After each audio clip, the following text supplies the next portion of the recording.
What is the sickest burn you have seen a teacher give to a student? A friend of mine in high school needed to pass economics to graduate. I was sitting in the study hall with him when our economics teacher came in and sat down at our table.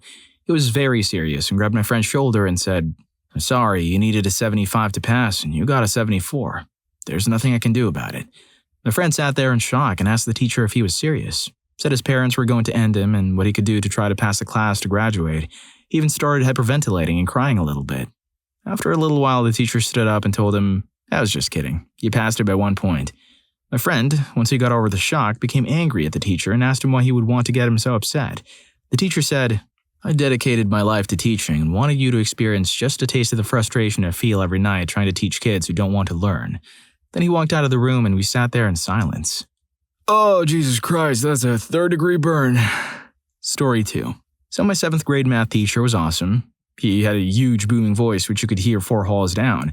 He had taught us fractions while cracking jokes about numbers being top-heavy. He had a weekly test in golden paper that he called a golden rod, which he would whip out of his pants in front of the class. He carried a giant ruler around all the time that he would slap on the desk of anyone dozing off. He was great. Anyway, there was a kid in the class who was kind of obnoxious, but he was also really good at math. He would let everyone know it most of the time, so he's sitting in the back corner of the class just messing around. My teacher was at the front of the chalkboard and noticed him not paying attention. In the next question, he asked the kid in the back directly what the answer was. He answered 10 billion or some other stupid number that had nothing to do with what we were studying. My teacher asked him if he thought that was really the answer. He said no. He then asked him why he gave that stupid answer instead. He said, "'Cause I felt like it." So my teacher asked him to stand up. He did. Then he calmly reached down, rubbed the chalk eraser into some chalk dust at the bottom of the board, and then chucked it right into the kid's face. There was an explosion of dust, and the kid started gagging and crying. He was covered in dust, and there was an outline of an eraser on his forehead. Before the kid could respond, my teacher calmly asked him, "Do you know why I did that?" The kid choked out a no. My teacher shouted in that huge booming voice, "'Cause I felt like it." He was one of my favorite teachers, and that was one of my favorite moments from school. Story 3. Back in boarding school, I was very close friends with this dude called Raj. Name changed. What do I say about Raj? There's so much to tell. First of all, Raj was a heavy hophead, the kind that endlessly plays Dota all night after blazing a few at the stroke of dusk. He would have a few rounds of intimacy through the night when his girlfriend woke up, but mostly rushed through the act with one eye glued to his laptop. Then, when dawn struck, he would make his way out to the base of a hill and sip Imperial Blue whiskey out of his South Sudanese roommate's red Manchester United thermos with a gold flake cigarette.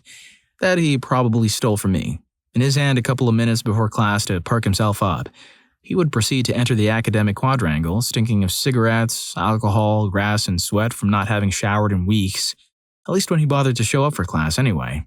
This was back in high school, by the way, so picture a seedy 15-year-old adolescent boy behaving like an alcoholic hobo in an expensive private school, and you get the picture. Anyway, Raj made a habit of not showing up for English literature class. Our teacher, let's call him Ryan, was a big-hearted, red-headed, beefy American who had a knack for making everyone howl with laughter at anything he said. He thrived in getting us kids giggling at 7:30 a.m. when we were all bleary-eyed and foul-breathed. He lived for this challenge and loved sharing his infinite pool of energy with all of us cynical idiot teenagers. Ryan also had a habit of making very inappropriate jokes, but hey, we loved him all the more for it. One day the school organizes an open day for parents to visit. To the shock of everybody from the principal to the cleaning lady to probably himself, Raj volunteered to show the parents around. So we are at English class at the ungodly hour of 8 when Ryan asks the class, as he always did, "Hey, where's Raj?" Usually I'd say that he was sick and or sleeping in, and Ryan would wave away the obvious excuse to customary chortles. But this time I had the pleasure of informing Ryan that Raj was in fact showing parents around the campus. Ryan nearly fell off his seat, but, maintained his cool. Raj walked into class a couple of minutes later, hair disheveled, a thoroughly confused look on his face. Ryan says, "Hey Raj, are you showing the parents around?" And Raj goes, "Oh, yeah, I'm supposed to do that," and looks out the window to see an exceedingly attractive mother walking up to the front desk. His pupils instantly dilate and Ryan latches on in a flash. "Go ahead, Raj. Go for the mom. Go for her. Take her back to your room." Followed by a raucous laughter.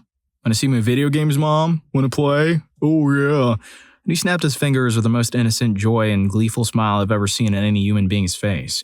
Ryan was in splits himself, and everyone had tears in their eyes. Raj slunk out of the room quietly, extremely embarrassed. But here's the best part. What Raj did not realize, and Ryan did, was that there was a rubber stuck to his jeans pocket. He walked around with it all day, and all the mothers did not approve. Is Raj's last name Norris? Story 4.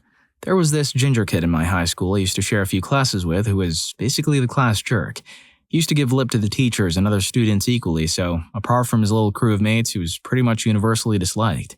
Anyway, one class he was winding up my business studies teacher, a gentleman who was follically challenged and had a rather shiny bald head. After several minutes of this kid being a jerk and making comments about his head, we can see the teacher's patience slowly dwindling. He finally snaps when the kid shouts across the classroom to try to get the teacher's attention. "Oi, slaphead!" At which point he swings around and just screams, "Get your ginger short and curlies out of my freaking classroom!" Story 5.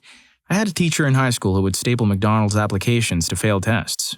This is the same teacher that when they had a kid fall asleep in class last period of the day, got the entire class to quietly grab their things and go into the hallway, grabbed his own stuff and went out, then loudly came back in the room and turned the lights on. When the kid woke up, the teacher looked at him and went, "Oh, you're still here? Better hurry, school starts in 20 minutes. The look on his face as he sprinted out of the room was priceless. Another one, I had a teacher who was a veteran and Purple Heart winner. When asked by a student what you have to do to get one, he'd say, "That's easy. Stick your head up while they're charging at you." It was really no nonsense, made dad jokes constantly, and was a pretty good guy. If someone fell asleep in class, he would sneak up to the student and slowly lift the front of the desk until it was a couple of inches off the ground and then let it go abruptly. I witnessed that personally. Nothing funnier than a student grabbing the desk in white-knuckled stark terror from the unexpected wake-up. Others said he'd throw erasers for chalkboards at sleeping students sometimes, and I don't doubt it.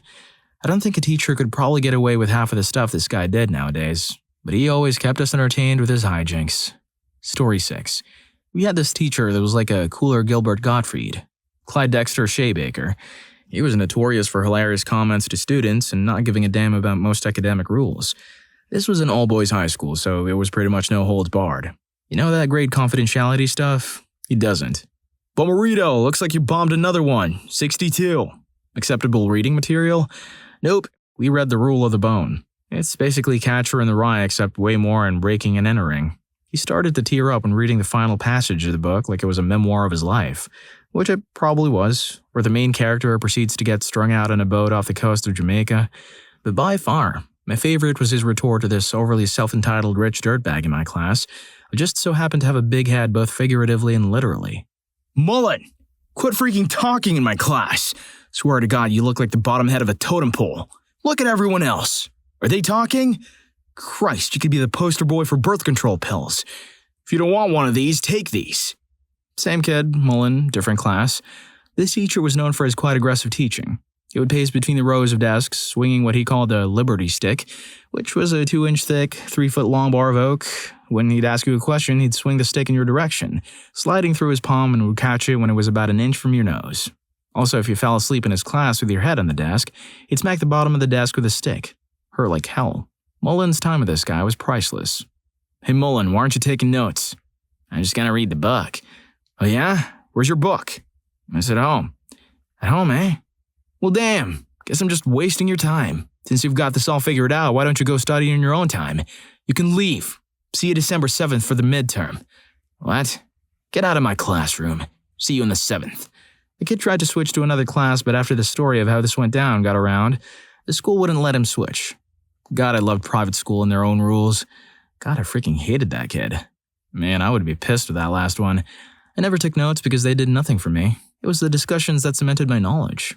I would have been screwed. Anyway, since you're already halfway through the video, don't forget to hit the like button, subscribe to my channel so you wouldn't miss out on any of my upcoming videos. Story 7.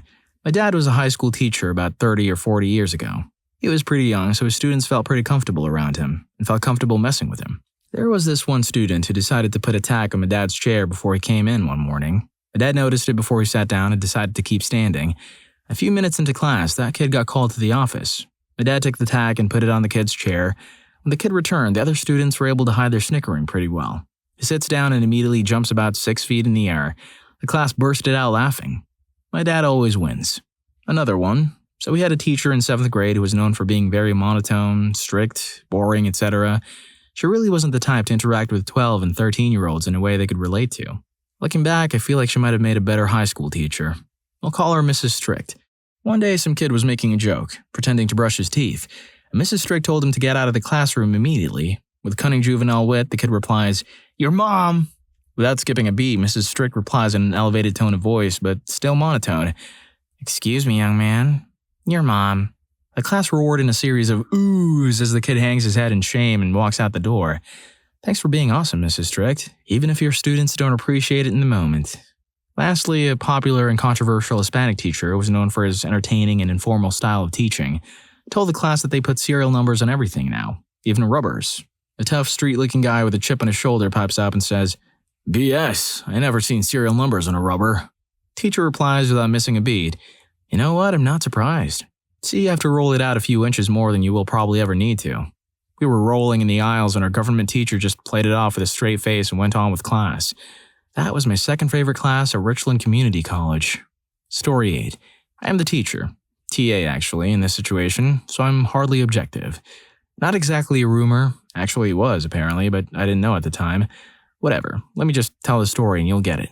In high school, I was a geek of many types. Computer, band, and drama. All my favorite activities. By senior year, I had been doing drama for 4 years, so I offered to TA the freshman drama class with my spare period. Seniors got a spare period if they had enough credits otherwise. It was, all told, pretty fun. Made me realize that even if I was not nearly as responsible as many of my same-year peers, I sure as hell had my head screwed on tighter than I did as a freshman. Generally, what I did as a drama TA was manage the freshmen while the teacher was off pulling up plays, doing research, whatnot. The teacher was quite aware the freshman year drama might attract people looking for easy A's or people who had no actual acting talent whatsoever, so while the class wasn't super easy, she did set the minimum bar pretty low for what you had to do in order to pass the class. What I'm trying to say is that for the kids who just didn't have the talent or the interest, literally all we asked them for a given play was to memorize at most 10 short lines and repeat them on cue. Emotion optional. So it's near the end of the year and we're rehearsing one of the final, maybe the final, can't remember, performances of the freshman drama class. Generally, the class manages itself, and I'm mostly there as the guy who has the script and will remind you what your line is. I say mostly because there are still the bad eggs, like you get in every class.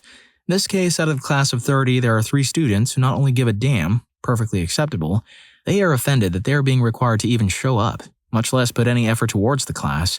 One of these students was a particular problem for me.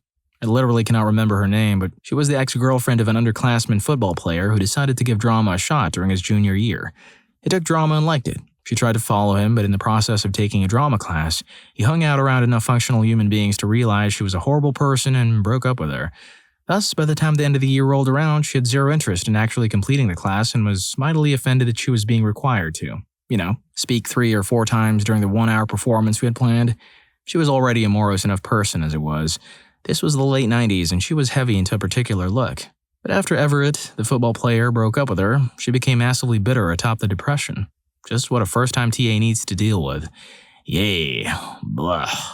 So, that all in mind, it's early afternoon. I'm overseeing yet another rehearsal of this performance, and we're at the scene where Shallow McWitchy, the aforementioned problem student, is supposed to be present in the background, not speaking, along with the 2 other problem students.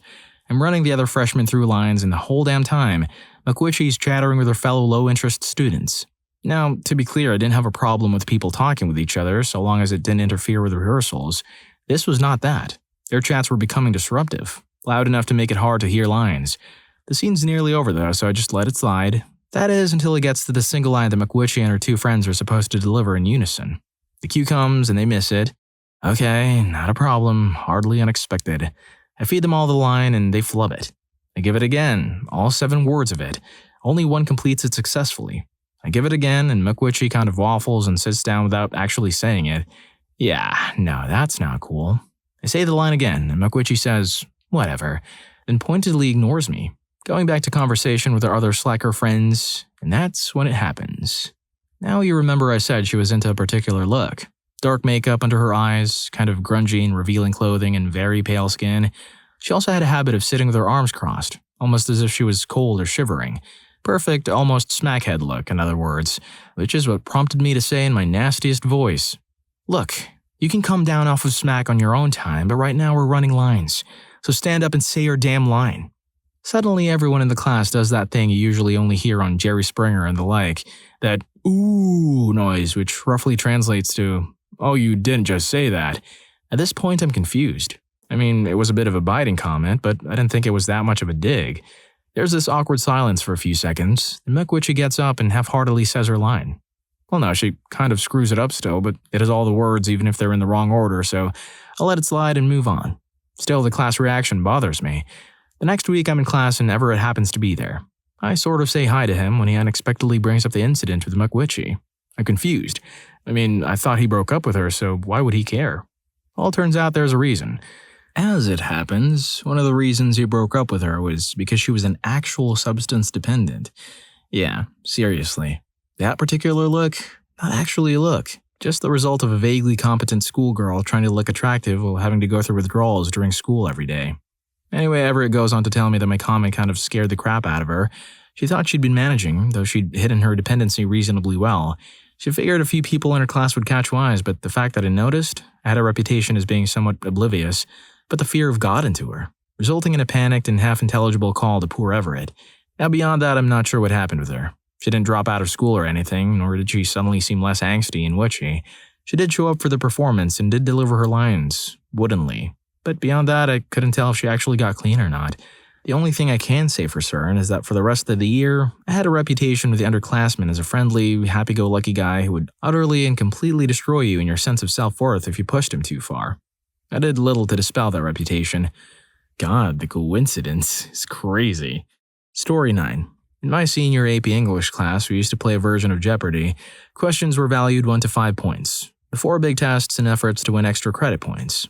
The class would be divided into 2 teams, alternating players question by question. About halfway through the game, we get to this kid. We'll call him David, who's Korean and likes to miss class a lot. Our teacher, the king of sass and throwing shade, loved to pick on him. Since it's halfway through the game, a lot of the higher value questions are gone already, so David picks a 3-point question. Our teacher says, "Playing it safe, huh?" David replies, "Well, compared to all the other ones up there, it's pretty big." Without missing a beat, our teacher said, "I bet you have to tell people that a lot, huh?" Entire class flipped out. Story 10. My teacher was a bit sarcastic and would often joke with us. Both of these were about me, but I love them. Number 1, what is the difference between you and a calendar? A calendar has a future. Number 2, me reading a Snapple cap. The average human dream lasts 30 seconds. Teacher. Oh, you make it too easy. Me. What do you mean? Teacher. If the average human dream only lasts 30 seconds, why are you still thinking of going to college? Jesus Christ. That last one was crazy. Well, if you like these stories, here's more. YouTube thinks you're going to love this. Catch you in that video.